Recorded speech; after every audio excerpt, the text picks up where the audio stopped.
Okay, so there's a project that the Friends have had going around the country where they're piling up shoes.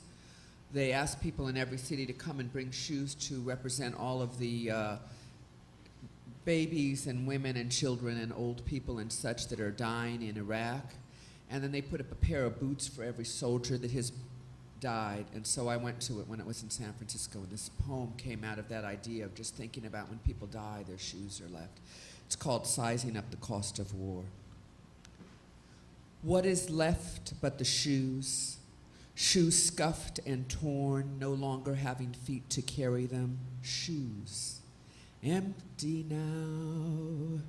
Work boots still bearing mud from the last field that he had plowed with his father. Empty now.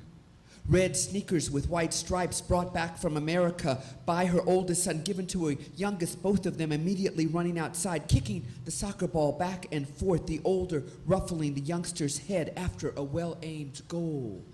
Empty now. Heavy and white, they were the first pair of shoes she ever walked in. The first she learned to untie so she could wriggle out and once again feel the sand sift between her toes. Empty now. His work boots were resold many times. Next season he would have bought a new pair, or perhaps the season after that.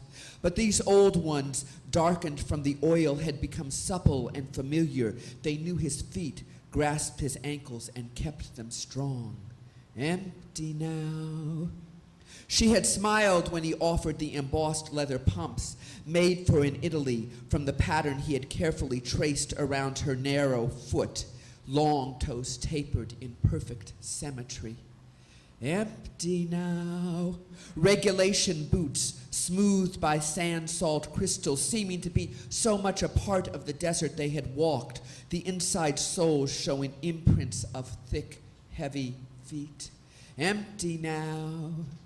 And these slippers were a vanity only, a grandmother's silk-flowered kiss that never touched the ground because, as her father's favorite, she was still carried everywhere. Empty now. The red heels that she saved for the brown loafers passed down, the sandals strapped and tied, all empty now. The flesh gone, the blood gone, the legs gone, all gone. Right on.